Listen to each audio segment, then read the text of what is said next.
നമസ്കാരം. ഇതൊരു സമരമല്ല, മറിച്ച് രാജ്യത്തെ ചോരയിൽ മുക്കിക്കൊല്ലാൻ നോക്കുന്ന പപ്പുവിൻ്റെയും കൂട്ടരുടെയും ഏറ്റവും വലിയ കുടില നാടകമാണ്. നീറ്റോ അക്കൗണ്ടബിലിറ്റിയോ ഒന്നുമല്ല ഇവരുടെ ലക്ഷ്യം. എങ്ങനെയെങ്കിലും രാജ്യത്ത് അരാജകത്വം സൃഷ്ടിച്ച് ക്രമസമാധാനം തകർക്കുക മാത്രമാണ് ഈ പാറ്റക്കൂട്ടങ്ങളുടെ ഒരേയൊരു അജണ്ട. അർദ്ധരാത്രിയിൽ പ്രധാനമന്ത്രി മോദി നേരിട്ട് രംഗത്ത് വന്ന് ഇനിയൊരു ചോദ്യപേപ്പർ ചോർച്ചയുണ്ടായാൽ ഒരുത്തനെയും വെറുതെ വിടില്ലെന്നും കുറ്റക്കാർക്കെതിരെ വധശിക്ഷ വരെ ഉറപ്പാക്കുന്ന കർശന നിയമം കൊണ്ടുവരുമെന്നും വ്യക്തമാക്കിയിട്ടും ഈ പാറ്റകൾക്ക് എന്തിനാണ് ഇത്രമാത്രം വെപ്രാളം? വിദ്യാഭ്യാസ രംഗത്തെ സുതാര്യത ഉറപ്പാക്കാനും ലക്ഷക്കണക്കിന് വിദ്യാർത്ഥികളുടെ വിയർപ്പിനും പ്രയത്നത്തിനും അർഹിക്കുന്ന മൂല്യം നൽകാനും കേന്ദ്ര സർക്കാർ സമാനതകളില്ലാത്ത നടപടികളുമായി മുന്നോട്ട് വരുമ്പോൾ തെരുവിൽ അരാജകത്വം സൃഷ്ടിക്കാൻ ശ്രമിക്കുന്നവരുടെ യഥാർത്ഥ ലക്ഷ്യം കേവലം രാഷ്ട്രീയ മുതലെടുപ്പല്ലാതെ മറ്റൊന്നുമല്ല എന്നത് അടിവരയിട്ട് പറയേണ്ട കാര്യമാണ്. പരീക്ഷാ ചോർച്ച തടയാൻ അതിവേഗ കോടതികൾ സ്ഥാപിക്കുമെന്നും കുറ്റക്കാർക്കെതിരെ വധശിക്ഷ വരെ ഉറപ്പാക്കുന്ന കടുത്ത നിയമനിർമ്മാണം പാർലമെന്റിന്റെ മൺസൂൺ സെഷന്റെ തുടക്കത്തിൽ തന്നെ കൊണ്ടുവരുമെന്നും പ്രധാനമന്ത്രി നരേന്ദ്രമോദി തന്നെ നേരിട്ട് വന്ന് രാജ്യത്തെ ജനങ്ങൾക്ക് ആവർത്തിച്ച് ഉറപ്പു നൽകിയതാണ്. ഇത്രയും സുതാര്യവും ശക്തവുമായ നിലപാട് ഒരു ഭരണാധികാരി സ്വീകരിക്കുമ്പോൾ ഒത്തുതീർപ്പ് ചർച്ചകൾക്കുള്ള സർക്കാരിന്റെ ഉദാരമായ ക്ഷണവും നിർദ്ദേശങ്ങളും വഞ്ചനാപരമായി തള്ളിക്കളഞ്ഞ് സമരം തെരുവിലേക്ക് പടർത്തുന്നവരുടെ അജണ്ട വളരെ വ്യക്തമാണ്. പ്രശ്നങ്ങൾക്ക് ശാശ്വതമായ പരിഹാരമല്ല വേണ്ടത് ഇവർക്ക്, മറിച്ച് രാജ്യത്തെ ക്രമസമാധാനം തകർത്ത് കലുഷിതമായ അന്തരീക്ഷം സൃഷ്ടിക്കുക മാത്രമാണ് CJP നേതാവ് അടക്കമുള്ളവരുടെ പിന്നിൽ നിന്ന് ചരട് വലിക്കുന്ന വികൃതമായ രാഷ്ട്രീയ അജണ്ടക്കാരുടെ ഒരേയൊരു അന്തിമ ലക്ഷ്യം. വിദ്യാർത്ഥികളുടെയും യുവാക്കളുടെയും ഭാവിയെ മുൻനിർത്തി സർക്കാർ അതിവേഗമുള്ള ആശ്വാസ നടപടികൾ സ്വീകരിക്കുമ്പോൾ പാവം വിദ്യാർത്ഥികളെ മറയാക്കി ഡൽഹിയിലെ ജന്തർ മന്ദറിലും രാജ്യത്തെ പ്രമുഖ തെരുവുകളിലും അക്രമം അഴിച്ചുവിടുന്നത് ഒട്ടും വെച്ചുപൊറുപ്പിക്കാനാവാത്ത രാജ്യദ്രോഹപരമായ നീക്കം തന്നെയാണ്. 100-ലധികം പോലീസുകാർക്ക് പരിക്കേൽക്കുകയും ഡൽഹിയിലെ പ്രമുഖ കടക്കമ്പോളങ്ങളും മെട്രോ സ്റ്റേഷനുകളും താൽക്കാലികമായി അടച്ചിടേണ്ടി വരികയും ചെയ്ത ദാരുണമായ സാഹചര്യങ്ങൾ വ്യക്തമായി സൂചിപ്പിക്കുന്നത് ഇത് സമാധാനപരമായ ഒരു പ്രതിഷേധമല്ല, മറിച്ച് ആസൂത്രിതമായ ഒരു വലിയ കലാപശ്രമം തന്നെയാണ്.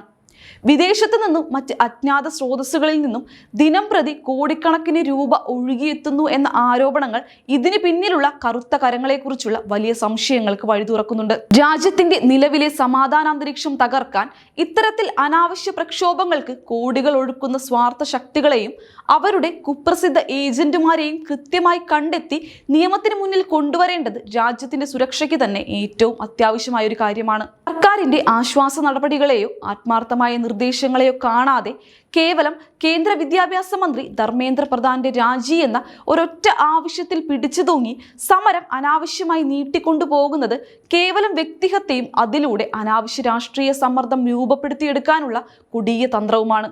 മറുവശത്ത് രാജ്യത്തെ വിദ്യാർത്ഥികളുടെയും ജനങ്ങളുടെയും വലിയ പ്രതിസന്ധി ഘട്ടങ്ങളിൽ ഒപ്പം നിലയുറപ്പിക്കേണ്ടതിന് പകരം സ്വാർത്ഥ രാഷ്ട്രീയ ലാഭത്തിനായി പ്രക്ഷോഭത്തെ കത്തിച്ചുവെച്ച് വിദേശ യാത്രകൾക്കായി നാടുവിടുന്ന പ്രതിപക്ഷ യുവരാജാവിന്റെ നിലപാടുകൾ രാജ്യത്തെ ബുദ്ധിമാന്മാരായ ജനങ്ങൾക്ക് നന്നായി അറിയാവുന്ന ഒന്നാണ്. ഉത്തരവാദിത്തങ്ങളിൽ നിന്ന് എപ്പോഴും ഒളിച്ചോടുകയും അടിയന്തര പ്രതിസന്ധി ഘട്ടങ്ങളിൽ വിദേശത്തേക്ക് അപ്രത്യക്ഷമാവുകയും ചെയ്യുന്ന ഇത്തരം പൊള്ളയായ നേതാക്കളുടെ വാക്കുകൾ വിശ്വസിച്ച് തെരുവിൽ ഇറങ്ങുന്നവർ സ്വന്തം വിലപ്പെട്ട ഭാവിയാണ് ഇല്ലാതാക്കുന്നത്. BJPയോ കേന്ദ്ര സർക്കാരോ ഒരിക്കലും രാജ്യത്തെ പാവപ്പെട്ട വിദ്യാർത്ഥികളുടെ താല്പര്യങ്ങൾക്ക് എതിരല്ലെന്ന് ചരിത്രത്തിലൂടെ ആവർത്തിച്ച് തെളിയിച്ചിട്ടുള്ള കാര്യമാണ്. ചരിത്രത്തിൽ ഇല്ലാത്ത വിധം പരീക്ഷാ തിരിമറികൾ നടത്തുന്നവർക്കെതിരെ കടുത്ത ശിക്ഷ ഉറപ്പാക്കുന്ന പുതിയ കരട് ബില്ലിന് രൂപം നൽകുകയും അത് വരും ദിവസങ്ങളിൽ പാർലമെന്റിൽ അവതരിപ്പിക്കാൻ കേന്ദ്ര മന്ത്രിസഭാ യോഗം തീരുമാനിക്കുകയും ചെയ്തത് സർക്കാരിന്റെ ആത്മാർത്ഥത വെളിവാക്കുന്നു. പരീക്ഷാ ചോർച്ച എന്ന വലിയ അനീതിക്ക് ഇരയായ ദശലക്ഷക്കണക്കിന് യുവാക്കൾക്കും അവരുടെ കുടുംബങ്ങൾക്കും നീതി ഉറപ്പാക്കാൻ സർക്കാരിന് ഒരൊറ്റ രാത്രി പോലും വൈകിക്കാൻ മടിയുണ്ടായില്ല എന്നതിന്റെ മാതൃകാപരമായ തെളിവാണ് അർദ്ധരാത്രിയിൽ പ്രധാനമന്ത്രി നടത്തിയ തത്സമയ ലൈവ് സന്ദേശം. ഇത്തരത്തിൽ ജനാധിപത്യ ഭരണകൂടം ജനങ്ങൾക്കൊപ്പം ഉറച്ചു നിലയുറപ്പിക്കുമ്പോൾ അതിനെ പിന്തുണയ്ക്കുന്നതിന് പകരം രാജ്യം പൂർണ്ണമായി സ്തംഭിപ്പിക്കുമെന്നും വൻതോതിൽ അക്രമങ്ങൾ തുടരുമെന്നും പരസ്യമായി ഭീഷണിപ്പെടുത്തുന്ന സമര നേതാക്കളുടെ വികൃതമായ കപടമുഖം രാജ്യത്തിനു മുന്നിൽ ഇപ്പോൾ പൂർണ്ണമായും തുറന്നു കാട്ടപ്പെട്ടിരിക്കുകയാണ്. സമാധാനപരമായ പ്രതിഷേധം എന്ന വ്യാജേന ഡൽഹിയിൽ കുറച്ചു ദിവസങ്ങളായി ഇവർ സൃഷ്ടിച്ച രൂക്ഷമായ അക്രമ സംഭവങ്ങളും വ്യാപാരികൾക്കും സാധാരണക്കാരായ ജനങ്ങൾക്കും നൽകിയ വലിയ ബുദ്ധിമുട്ടുകളും ഒരിക്കലും ന്യായീകരിക്കാൻ കഴിയുന്നതല്ല. രാജ്യത്തെ വിദ്യാർത്ഥികളുടെയും വരും തലമുറയുടെയും തിളക്കമുള്ള ഭാവിയെ മുൻനിർത്തി ജനങ്ങൾ ഒറ്റക്കെട്ടായി ഇത്തരക്കാരുടെ വ്യാജ പ്രചാരണങ്ങളെയും ദേശവിരുദ്ധ നീക്കങ്ങളെയും കൃത്യമായി തിരിച്ചറിയുകയും ശക്തമായി പ്രതിരോധിക്കുകയും ചെയ്യേണ്ട സമയം അതിക്രമിച്ചിരിക്കുന്നു. കേവലം അരാജകത്വം മാത്രം ലക്ഷ്യമിടുന്ന ഈ വ്യാജ സമരക്കാരെയും അവരുടെ പിന്നിലെ അവിശുദ്ധ കൂട്ടുകെട്ടുകളെയും കടുത്ത നിയമത്തിന്റെ മുന്നിൽ എത്രയും വേഗം വിചാരണ ചെയ്യുക തന്നെ വേണം. രാജ്യം വികസനത്തിന്റെ പാതയിൽ അതിവേഗം കുതിച്ചുയരുമ്പോൾ അനാവശ്യമായ തർക്കങ്ങളും വിവാദങ്ങളും സൃഷ്ടിച്ച് രാജ്യത്തിന്റെ പുരോഗതി തടസ്സപ്പെടുത്താൻ ചില നിക്ഷിപ്ത താല്പര്യക്കാർ നടത്തുന്ന അണിയറ നീക്കങ്ങൾ വളരെ അപകടകരമാണ്. ചോദ്യപേപ്പർ ചോർച്ച പോലുള്ള വലിയ ഗൗരവമേറിയ പ്രശ്നങ്ങൾ ഉയർന്നു വരുമ്പോൾ അതിനെ ഭരണഘടനാപരമായ രീതിയിൽ പരിഹരിക്കാനാണ് ഉത്തരവാദിത്തമുള്ള യഥാർത്ഥ സംഘടനകൾ ശ്രമിക്കേണ്ടത്. എന്നാൽ അതിനു പകരം രാജ്യത്തിന്റെ തലസ്ഥാനത്ത് ഒരു തെരുവ് യുദ്ധം അഴിച്ചുവിടുകയും പൊതുമുതൽ നശിപ്പിക്കുകയും ചെയ്യുന്നത് തികച്ചും ജനാധിപത്യ വിരുദ്ധമായ കാര്യമാണ്. പരീക്ഷ എഴുതി ഭാവി രൂപപ്പെടുത്താൻ ശ്രമിക്കുന്ന ലക്ഷക്കണക്കിന് സാധാരണക്കാരായ കുഞ്ഞുങ്ങളുടെ പ്രതീക്ഷകളെ ബലികഴിച്ചുകൊണ്ടാണ് ഇവർ ഈ രാഷ്ട്രീയ ആഭാസം തുടരുന്നത്. സമരക്കാരുടെ ഇത്തരം നിലപാടുകൾ വിദ്യാർത്ഥി സമൂഹത്തോടുള്ള വഞ്ചനയല്ലാതെ മറ്റൊന്നുമല്ല. രാജ്യത്തെ ഭരണ സംവിധാനവും നിയമവ്യവസ്ഥയും ശക്തമായി നിലനിൽക്കുമ്പോൾ തെരുവിൽ ക്രമസമാധാനം തകർക്കാൻ ആരെയും അനുവദിച്ചുകൂടാ. സർക്കാരിന്റെ ഒത്തുതീർപ്പ് ശ്രമങ്ങൾക്ക് തയ്യാറാകാതെ മന്ത്രിമാരുടെ രാജി മാത്രം ആവശ്യപ്പെടുന്നത് വിഷയത്തിന് പരിഹാരം കാണാനല്ല, മറിച്ച് പ്രശ്നം ജീവനോടെ നിലനിർത്താനാണ് എന്ന് വ്യക്തമാകുന്നുണ്ട്. ജനങ്ങളുടെ നികുതിപ്പണം ഉപയോഗിച്ച് നിർമ്മിച്ച പൊതുസ്വത്തുകൾ നശിപ്പിക്കാനും നഗരജീവിതം സ്തംഭിപ്പിക്കാനും ആർക്കും അവകാശമില്ല. വിദേശ രാജ്യങ്ങളുടെ അനാവശ്യമായ ഇടപെടലുകളും സാമ്പത്തിക സഹായങ്ങളും ഇത്തരം പ്രക്ഷോഭങ്ങൾക്ക് പിന്നിലുണ്ടോ എന്ന് കേന്ദ്ര സുരക്ഷാ ഏജൻസികൾ ഗൗരവമായി അന്വേഷിക്കേണ്ടതുണ്ട്. ദേശവിരുദ്ധ ശക്തികൾ സമരം ഏറ്റെടുക്കുന്നതിനും തെരുവിൽ ചോര വീഴ്ത്തി രാഷ്ട്രീയ നേട്ടമുണ്ടാക്കുന്നതിനും മുന്നേ തന്നെ ഇവരെ കർശനമായി നേരിടണം. ഇന്ത്യയിലെ യുവജനത ഇത്തരക്കാരുടെ വലയിൽ വീഴാതെ യാഥാർത്ഥ്യത്തെ മനസ്സിലാക്കണം. പരീക്ഷാ സമ്പ്രദായം കൂടുതൽ സുതാര്യവും സുരക്ഷിതമാക്കാൻ ആവശ്യവുമായ നിയമപരമായ പോരാട്ടങ്ങൾക്കാണ് നമ്മൾ പ്രാധാന്യം നൽകേണ്ടത്. സർക്കാരിന്റെ പുതിയ നിയമനിർമ്മാണവും അതിവേഗ കോടതികളുടെ സ്ഥാപനവും പരീക്ഷാ സംവിധാനത്തിലെ കുറ്റമറ്റ മാറ്റങ്ങൾക്ക് വഴിതെളിക്കുമെന്ന കാര്യത്തിൽ യാതൊരു സംശയവുമില്ല.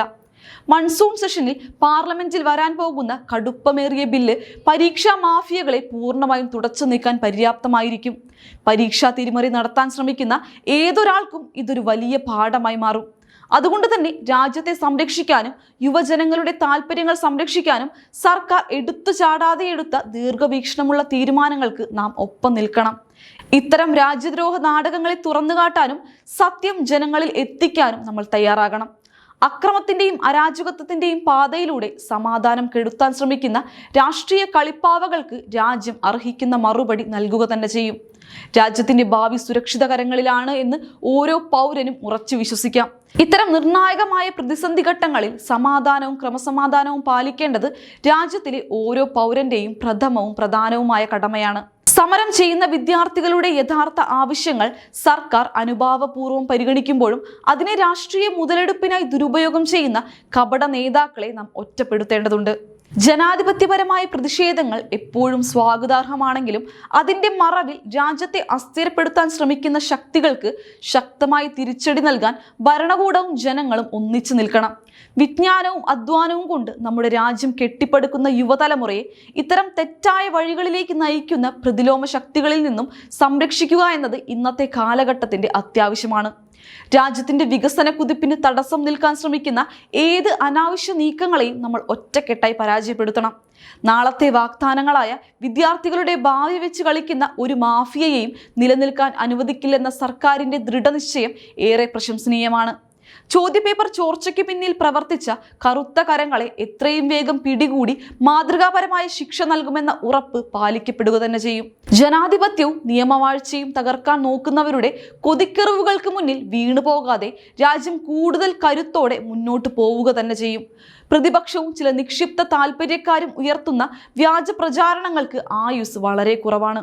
കേന്ദ്ര വിദ്യാഭ്യാസ മന്ത്രാലയവും പ്രധാനമന്ത്രി നേരിട്ട് കാര്യങ്ങൾ നിരീക്ഷിക്കുകയും ജനങ്ങളെ കാര്യങ്ങൾ ബോധ്യപ്പെടുത്തുകയും ചെയ്യുമ്പോൾ തെരുവിൽ സംഘർഷം വിതയ്ക്കുന്നവരുടെ ഉദ്ദേശം രാജ്യസ്നേഹമല്ലെന്ന് നിസ്സംശയം പറയാം. സാധാരണക്കാരായ ജനങ്ങളുടെ ദൈനംദിന ജീവിതം ദുസ്സഹമാക്കുന്ന വിധത്തിലുള്ള ഇത്തരം നഗര ഉപരോധങ്ങളും അക്രമങ്ങളും അടിയന്തരമായി അവസാനിപ്പിക്കണം. സമാധാനപരമായ ചർച്ചകളിലൂടെ ഏത് വലിയ പ്രശ്നവും പരിഹരിക്കാൻ സർക്കാരിന്റെ വാതിലുകൾ എപ്പോഴും തുറന്നു കിടപ്പുണ്ട്. എന്നാൽ ചർച്ചകളെ ഭയന്ന് തെരുവിൽ അക്രമത്തിന് ആഹ്വാനം ചെയ്യുന്നവർ വിദ്യാർത്ഥികളുടെ വക്താക്കളല്ല, മറിച്ച് അരാജകത്വത്തിന്റെ പ്രചാരകരാണ്. നീതിപൂർവമായ പരീക്ഷാ നടത്തിപ്പും വിദ്യാർത്ഥികളുടെ ഭാവിയും ഉറപ്പാക്കാൻ സർക്കാരും നിയമ സംവിധാനങ്ങളും പ്രതിജ്ഞാബദ്ധമാണ്. വ്യാജ സമരക്കാരുടെ കപട മുഖം മൂടി പൂർണ്ണമായി അഴിഞ്ഞു വീണ ഈ ഘട്ടത്തിൽ രാജ്യത്തെ ഓരോ പൗരനും വിവേകത്തോടെ ചിന്തിക്കുകയും അക്രമ രാഷ്ട്രീയത്തെ തള്ളിക്കളയുകയും വേണം. രാഷ്ട്രീയ മുതലെടുപ്പുകാരുടെ വ്യാജ നാടകങ്ങളിൽ വീഴാതെ സത്യവും നീതിയും ഉയർത്തിപ്പിടിക്കാൻ നാം ഓരോരുത്തരും പ്രതിജ്ഞാബദ്ധരാണ്. സമരം കൊണ്ട് ക്രമസമാധാനം തകർക്കാൻ നോക്കുന്ന പാറ്റക്കൂട്ടങ്ങൾക്ക് ജനങ്ങൾ വോട്ടവകാശത്തിലൂടെയും സാമൂഹിക മുന്നേറ്റത്തിലൂടെയും കനത്ത മറുപടി നൽകും. വിദ്യാർത്ഥികളുടെ ഭാവി തകർക്കാൻ ശ്രമിക്കുന്നവർക്കുള്ള മുന്നറിയിപ്പാണ് കേന്ദ്ര സർക്കാർ കൊണ്ടുവരുന്ന ശക്തമായ പുതിയ ബിൽ. നിയമവും വ്യവസ്ഥയും സംരക്ഷിക്കാൻ രാജ്യം എന്നും ഒപ്പമുണ്ടാകും. ഈ വ്യാജ സമരങ്ങൾ അവസാനിക്കുകയും അനാവശ്യ വിവാദങ്ങൾ ഒടുങ്ങുകയും ചെയ്യുമ്പോൾ വികസനത്തിന്റെ പുതിയ പുലരിയിലേക്ക് നമ്മുടെ രാജ്യം കുതിച്ചുയരുന്നത് നമ്മൾ കാണും. യുവതലമുറയുടെ കഠിനാധ്വാനം ഒരിക്കലും പാഴാകില്ല. ജനാധിപത്യത്തിന്റെയും നിയമവാഴ്ചയുടെയും കരുത്തിൽ നമ്മുടെ ഭരണകൂടം എല്ലാ വെല്ലുവിളികളെയും അതിജീവിക്കും. ഈ രാജ്യത്തിന്റെ ഭാവി ശോഭനമാണ്. അപ്പോൾ ഈ വിഷയത്തെക്കുറിച്ചുള്ള നിങ്ങളുടെ അഭിപ്രായങ്ങൾ താഴെ കമന്റ് ചെയ്യുക. മറ്റൊരു പ്രധാന രാഷ്ട്രീയ വിശകലനവുമായി ഞാൻ വീണ്ടും വരാം. നന്ദി.